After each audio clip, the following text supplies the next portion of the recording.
ఆకాశంలో మెరిసే నక్షత్రం అకస్మాత్తుగా మాయమైతే ఎలా ఉంటుంది?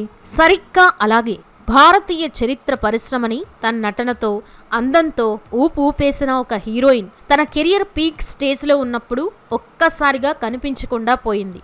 ఆమె మరెవరో కాదు, గజనీ సినిమాతో దేశవ్యాప్తంగా సంచలనం సృష్టించిన అసిన్. ఎప్పుడో 2008లో వచ్చిన గజనీ సినిమా చూడని వాళ్ళైతే ఉండరు. హృదయం ఎక్కడున్నది అంటూ ఎంతో మంది హృదయాలని కొల్లగొట్టిన అసిన్ ఆ తర్వాత తమిళం, తెలుగు, మలయాళం, హిందీ అంటూ అన్ని భాషల్లో సినిమాలు చేసి స్టార్ హీరోలందరితో యాక్ట్ చేసింది. అలాగే ఇండియాలోనే మొట్టమొదటిసారి 100 కోట్ల రూపాయలు సాధించిన సినిమా హీరోయిన్ గా రికార్డు కూడా అసిన్ పేరు మీదే ఉంది. కానీ ఏం జరిగిందో ఏమో, అసిన్ సడన్ గా సినిమా ఇండస్ట్రీలో మాయమైపోయింది, దూరం అయిపోయింది. అయితే అసలు అసిన్ కి ఏమైంది? అక్షయ్ కుమార్ వల్లే అసిన్ కెరియర్ నాశనమైందా? అసిన్ గురించి అనుష్క శర్మ ఎందుకని అందరి ముందు అలా మాట్లాడింది? అసిన్ ని సౌత్ ఇండస్ట్రీ ఎందుకు బ్యాన్ చేసింది? అసిన్ గురించి ఆమె భర్త పెట్టిన పోస్టులో అసలు ఏముంది అనే విషయాల్ని ఈ వీడియోలో తెలుసుకుందాం. మీలో అసిన్ అంటే ఎంతమందికి ఇష్టమో కామెంట్ చేసి వీడియోని చివరి వరకు చూడండి. అసిన్ సినిమా ఇండస్ట్రీని ఎందుకు వదిలేసిందో తెలిస్తే కన్నీళ్లు పెట్టుకుంటారు. అసిన్ కి జరిగిన అన్యాయం గురించి వీడియోలోనే మనం చెప్పబోస్తున్నాం. సో వీడియోని ఎక్కడా స్కిప్ చేయకుండా చివరి వరకు చూడండి. అసిన్ అక్టోబర్ 26, 1985 కేరళకి చెందిన ఒక మధ్యతరగతి కుటుంబంలో జన్మించింది. అసిన్ వాళ్ళది సిరో మలబార్ కేథలిక్ ఫ్యామిలీగా కాగా ఆమె తండ్రి జోసెఫ్ తొట్టుకల్ సిబిఐ ఆఫీసర్ గా పనిచేసి ఆ తర్వాత కొన్ని బిజినెస్లు చేసేవారు. అయితే అసిన్ కి మొదట తన నానమ్మ పేరు అయిన మేరీ అని పెట్టాలనుకున్నారు, కానీ చివరికి అసిన్ అనే పేరుని ఖరారు చేశారు. అసిన్ అంటే పాపం లేనిది అని అర్థం. అసిన్ తన స్కూలింగ్ ని నవల్ పబ్లిక్ స్కూల్లో కంప్లీట్ చేయగా ఆ తర్వాత సెయింట్ తెరెసా కాలేజ్ లో గ్రాడ్యుయేషన్ కంప్లీట్ చేసి ఇంగ్లీష్ లిటరేచర్ లో డిగ్రీ అందుకుంది. అయితే అసిన్ చిన్నప్పటి నుంచి చదువులో చాలా చురుగ్గా ఉండేది. ఎంతలా అంటే ఫ్రెంచ్ భాషలో ఆమె టాపర్ గా నిలిచింది. అసిన్ కి మొదట్లో సినిమా రంగుల ప్రపంచంపై పెద్దగా ఇంట్రెస్ట్ ఉండేది కాదు. ఆమెకి 12 ఏళ్ల వయసున్నప్పుడు కూడా చదువుపైనే శ్రద్ధ పెట్టాలనుకుంది. కానీ అప్పుడే ఆమెకి ఒక మలయాళ సినిమాలో నటించే ఆఫర్ వచ్చింది. అలా అనుకోకుండా 14 ఏళ్ల వయసులో మోడలింగ్ లో కడుగుపెట్టి బీపీఎల్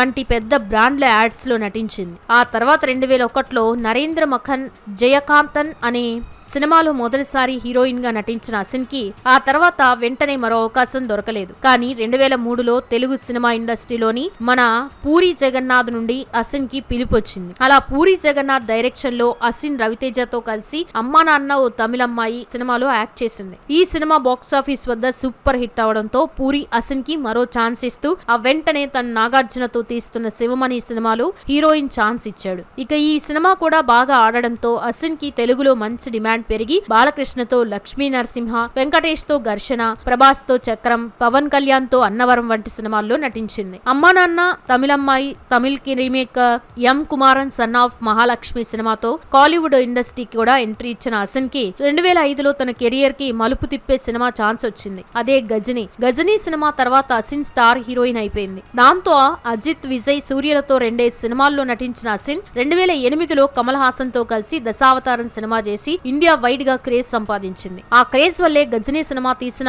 మురుగదాస్ ఆ సినిమా హిందీ రీమేక్ లో కూడా అసిన్ ని హీరోయిన్ గా తీసుకున్నాడు. 2008లో విడుదలైన హిందీ గజనీ సినిమా భారతీయ సినిమా చరిత్రను తిరగరాసింది. 100 కోట్ల రూపాయలు వసూలు చేసిన మొట్టమొదటి బాలీవుడ్ సినిమాగా అది రికార్డు సృష్టించింది. ఆ సినిమాతో అసిన్ రాత్రికి రాత్రే నేషనల్ స్టార్ అయిపోయింది. అయితే ఈ విషయంతో పాటే ఆమెకి వివాదాలు కూడా మొదలయ్యాయి. ఆ సినిమాలో నటించిన మరో నటి జియా ఖాన్ తో అసిన్ కి గొడవలున్నాయని అప్పట్లో గట్టిగా వార్తలు వినిపించాయి. షూటింగ్ సమయంలో అసిన్ కావాలని జియా ఖాన్ ని అసౌకర్యానికి గురి చేసిందని బాలీవుడ్ లో జోరుగా ప్రచారం జరిగింది. కానీ అసిన్ ఆ వార్తల్ని తీవ్రంగా ఖండిస్తూ తాము ఇద్దరం కలిసి ఒక్క సీన్ లో కూడా నటించలేదని, కలిసి నటించినప్పుడు అవన్నీ ఎలా జరుగుతాయని, మీడియాలో వినిపిస్తున్నవన్నీ తప్పుడు వార్తలేనని అసిన్ అందరికీ క్లారిటీ ఇచ్చింది. అయితే అసిన్ ఎదుర్కొన్న మరో పెద్ద సమస్య తోటి నటి అనుష్క శర్మ గురించి వచ్చింది. అదేంటంటే 2010 ఫిలింఫేర్ అవార్డ్స్ సమయంలో బ్యాండ్ బజా భారత్ సినిమాకు గాను తనకు అవార్డు వస్తుందని అనుష్క ఎంతో నమ్మకంతో ఉంది. కానీ ఆ అవార్డు అసిన్ కి దక్కింది. ఇది అనుష్కకి అస్సలు నచ్చలేదు. దాంతో ఒక ఇంటర్వ్యూలో అనుష్క శర్మ మాట్లాడుతూ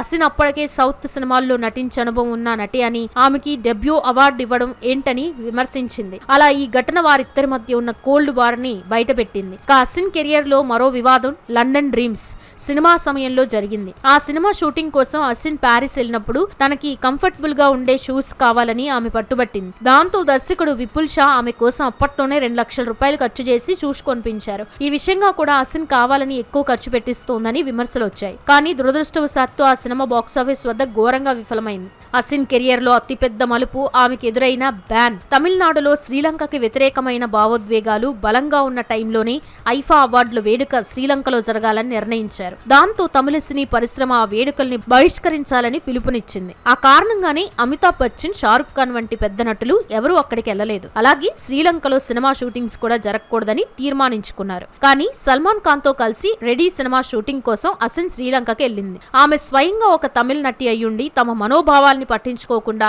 అక్కడికి వెళ్లడం తమిళ సినీ పెద్దలకి ఆగ్రహం తెప్పించింది. దాని కారణంగానే ఫలితంగా అసిన్ ని సౌత్ ఇండస్ట్రీ నుంచి బ్యాన్ చేశారు. అసిన్ సినిమా లైఫ్ విషయంలోనే కాదు, పర్సనల్ లైఫ్ లో కూడా తీవ్రమైన ఆరోపణలు ఎదుర్కొంది.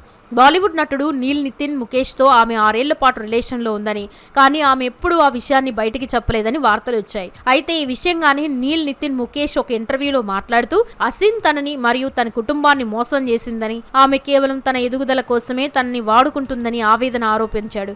ఆ తర్వాత అసిన్ అతని మాటల్ని స్పందిస్తూ అతను తనకు కేవలం మంచి స్నేహితుడు మాత్రమేనని చాలా ప్రశాంతంగా సమాధానం చెప్పింది. ఇతను మాత్రమే కాదు, సల్మాన్ ఖాన్ తో కూడా ఆమెకి సంబంధం ఉండేదనే రూమర్లు అప్పట్లో షికార్లు చేశాయి. ఇక అసిన్ జీవితంలో ఊహించని మార్పు హౌస్ఫుల్ 2 సినిమా సమయంలో వచ్చింది. ఆ సినిమా షూటింగ్ కోసం వెళ్తున్నప్పుడు అక్షయ్ కుమార్ ఆమెను తన ప్రైవేట్ జెట్ లో తీసుకెళ్లాడు. అక్కడ తన స్నేహితుడు రాహుల్ శర్మని ఆమెకు పరిచయం చేశారు. అయితే ఆ రాహుల్ ఎవరో కాదు, ఒకప్పుడు ఇండియన్ మార్కెట్ ని షేక్ చేసిన మైక్రోమాక్స్ మొబైల్ కో ఫౌండర్. మొదట్లో అసిన్ కి అతని బ్యాక్గ్రౌండ్ ఏం తెలియక రాహుల్ ని ఒక సాదాసీదా వ్యక్తిగా భావించి, కానీ ఒక ఆసియా కప్ ఈవెంట్ సమయంలో ఆ టోర్నమెంట్ కి స్పాన్సర్ చేస్తున్న మైక్రోమాక్స్ యజమాని రాహుల్ అని, అతడు ఒక బిలీనియర్ అని తెలిసి ఆమె ఆశ్చర్యపోయింది. ఆ తర్వాతే వారిద్దరి మధ్య ఉన్న పరిచయం మెల్లగా ప్రేమగా మారింది. అలా 2016 జనవరి 19న అసిన్ రాహుల్ శర్మని వివాహం చేసుకుంది. ఇక ఈ పెళ్లికి అక్షయ్ కుమార్ తో పాటు కొంతమంది సెలబ్రిటీలు కూడా హాజరయ్యారు. పెళ్లి తర్వాత అసిన్ తీసుకున్న నిర్ణయం అందరినీ షాక్ కి గురి చేసింది. అదేంటంటే ఆమె తన అద్భుతమైన కెరీర్ ని వదిలేసి సినిమా రంగానికి శాశ్వతంగా స్వస్తి పలికింది. ఇకపై నా వ్యక్తిగత జీవితం పైనే శ్రద్ధ పెట్టాలనుకుంటున్నాను అని చెబుతూ ఆమె వెండి తెరకి వీడ్కోలు పలికింది. అప్పటి వరకు నెంబర్ 1 రేసులో ఉన్న ఒక నటి కేవలం ప్రేమ కోసం తన ఫేమ్ ని, కెరియర్ ని వదులుకోవడం పెద్ద సంచలనంగా మారింది. అలా అసిన్ చివరిసారి 2015లో అభిషేక్ బచ్చన్ తో కలిసి ఆల్ ఈజ్ వెల్ అనే సినిమాలో నటించి తన సినిమా కెరీర్ కి ఫుల్ స్టాప్ పెట్టేసింది. రీసెంట్ గానే అసిన్ రాహుల్ శర్మలకి పెళ్లై 10 ఏళ్లు అవ్వడంతో రాహుల్ తన సోషల్ మీడియా అకౌంట్ లో అసిన్ గురించి చెప్తూ, నా జీవితంలో నిజంగా ముఖ్యమైన ప్రతి దానికి ఆమె అద్భుతమైన కో ఫౌండర్. ఆమె జీవితంలో నేను కో స్టార్ గా నటించే అవకాశం దొరికినందుకు నేను చాలా అదృష్టవంతుణ్ణి. నా ప్రియమైన దానికి హ్యాపీ 10వ వివాహ వార్షికోత్సవం. మన ఇల్లు నా హృదయాన్ని హై గ్రోత్ స్టార్టప్ లా నడిపించు. నేను నీ జీవిత సెట్ పై ప్రతిరోజు సరిగ్గా హాజరై నీతో పాటు నిలబడతాను. మన అద్భుతమైన భవిష్యత్తు కోసం ఇంకా ఎన్నో ఏళ్లు కలిసి సాగిపోదామని రాహుల్ పోస్ట్ పెట్టాడు. అయితే అసిన్ సినిమా ఇండస్ట్రీని వదిలేయడం వెనుక మరో రీజన్ కూడా ఉందని సోషల్ మీడియాలో మరో న్యూస్ కూడా ఉంది. అదేంటంటే అసిన్ తో 2 సినిమాలు చేసిన సల్మాన్ ఖాన్ కన్ను ఆమెపై కూడా పడిందని. సల్మాన్ అసిన్ ను తన గెస్ట్ హౌస్ కి రావాలని పదే ఫోర్స్ చేస్తూ ఆమె తను చెప్పినట్టు వినకపోతే సినిమా ఇండస్ట్రీలో అవకాశాలు రాకుండా చేస్తానని బెదిరించేవాడని. ఈ కారణంగానే అసిన్ సల్మాన్ కి భయపడి రాహుల్ ని పెళ్లి చేసుకుని తనకి ఇష్టం లేకపోయినా సినిమా ఇండస్ట్రీని వదిలేసింది అని బాలీవుడ్ లో ఒక రూమర్ కూడా ఉంది. ఇది నిజమే అని నమ్మే వాళ్ళు చాలా మంది ఉన్నారు. ఏం జరిగిందో ఆ దేవుడికే తెలియాలి మరి. సో ఇది ఫ్రెండ్స్, ఈ వీడియో మీకు నచ్చితే లైక్ చేయండి, షేర్ చేయండి, ఛానల్ ని సబ్స్క్రైబ్ చేసుకోండి. Thanks for watching.